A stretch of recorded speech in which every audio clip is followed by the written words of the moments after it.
Welcome to On the Chain. All right, let's jump over to Ripple. Now, this is kind of exciting, right? So, and we're going to dig back into the SEC stuff here in a moment. We're going to fly through some of this good stuff. But this is Ripple. They did have a recent blog here on ripple.com. I'll have to double check and see if this was posted. Look at that. Today, the 25th of May. So that's awesome. All right. So we have, what do we have here? Across much of Africa, digital payments are growing faster than the global average. Now, one thing that we've seen is that in many of these countries that we could call more in the developing stage of their economy, we're actually starting to see more and more tendency to move towards crypto and adopting some form of digital payment. Why? Because up until now, much of the banking has been very difficult, exclusive to an extent, meaning that many of the nations, populace, whether it's countries in Africa or countries in Asia or countries in Latin America or even parts of the United States, you see people that are relatively unbanked. They don't participate in the traditional banking. And so what happens if you're not participating in the traditional banking, then you're pretty much excluded from many of the benefit that you can get through banking, whether as a business or as a private individual. Think about it from a perspective of loans, business loans, vehicle loans, mortgages, and so credit cards. From a perspective that if you live in cash, fiat, all of those things aren't available to you, which keeps your exposure to the broader economic community relatively limited. And you probably aren't getting investing in stock. Now, within the crypto space, which is something that we've referenced and talked about a lot, when you get into the crypto space, if you have a cell phone, which many people, even if they're cash on cash, they're getting their cell phones and they're getting their top up cards and they're getting their internet access through their mobile phone.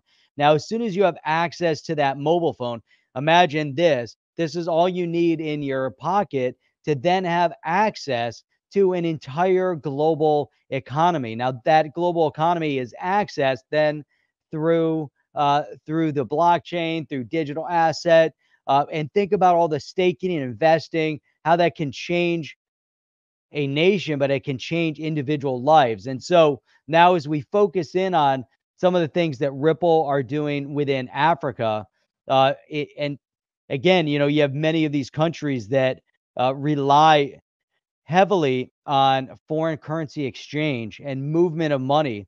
And if you have delays in that movement of money, then it's very difficult for people to survive. You can go down to the microcosm, or you can bring it back up even to the major players, even within big business and financial institution and banks, even in these developing countries, can be very, very difficult in the banking space. So here you have, just a tweet summary, but though, this is a big opportunity to follow mobile's money lead, make payments more accessible, approachable, and affordable throughout the region via broader adoption of crypto. Now, think about what this represents. Think about what this means, as we see a company, Ripple, focusing in on how can we expand a region, allowing payments to become more accessible, more approachable, more affordable. I mean, it really is, unbelievable. And so you look at this, you're like, all right,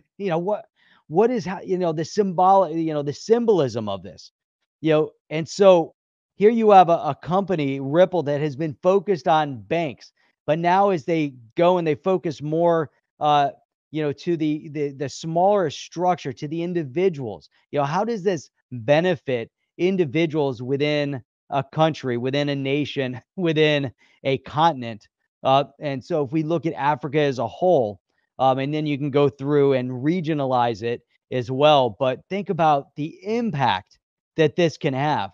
Now you have countries that many of them haven't really been participants in the global economy. So now you have individuals and countries that are becoming not just participants, but can also then become leaders in the global economy. So exciting stuff.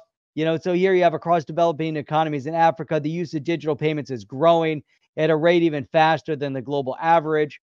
The mobile-led transformation is so far reaching that the typically conservative banking sector is on the forefront of mobile money technology.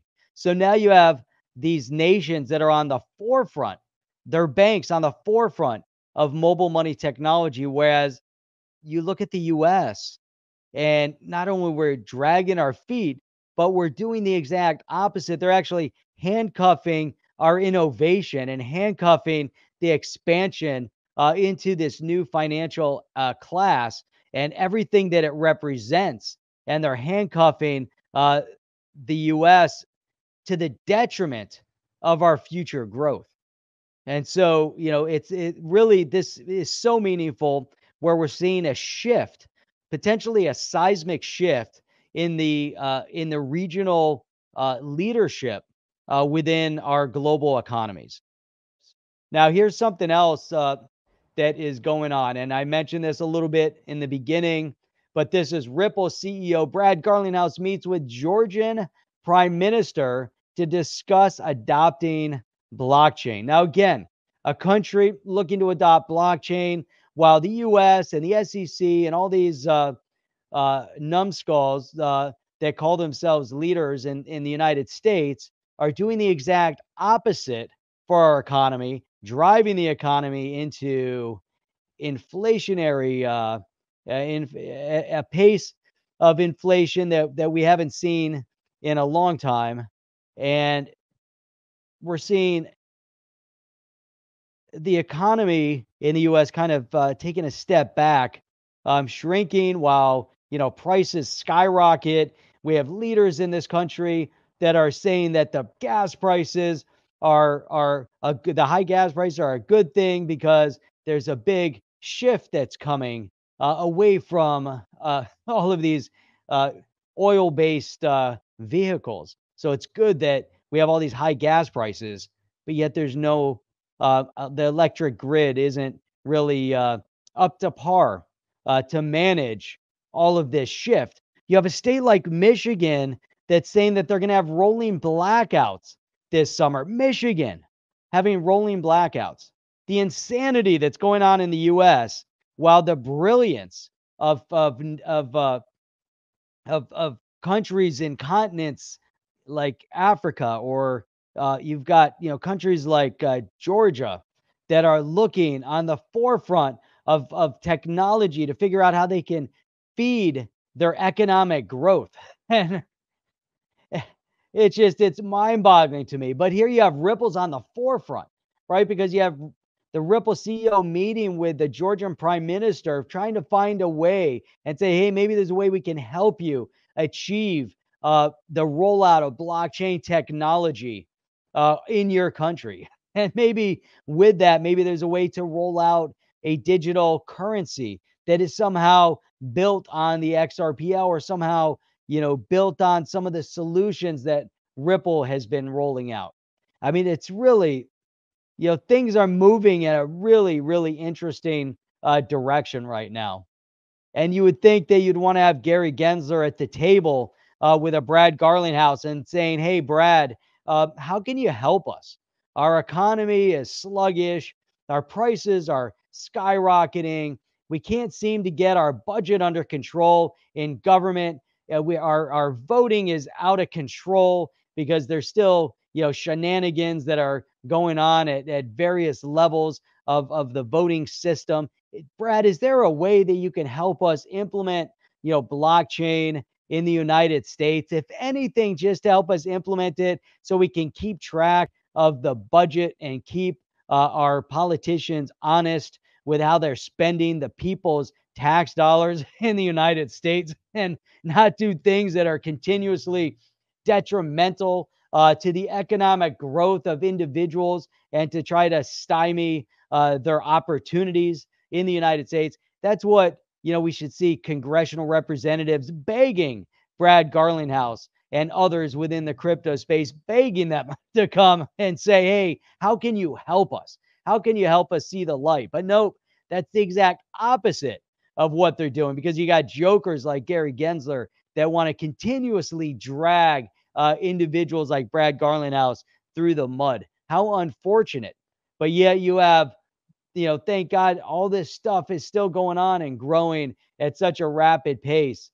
And so this is just really, really, uplifting to see how these things are moving. And so here you have Key West Sunsets is saying makes sense for these smaller countries who don't have many assets or natural resources to go all in on crypto.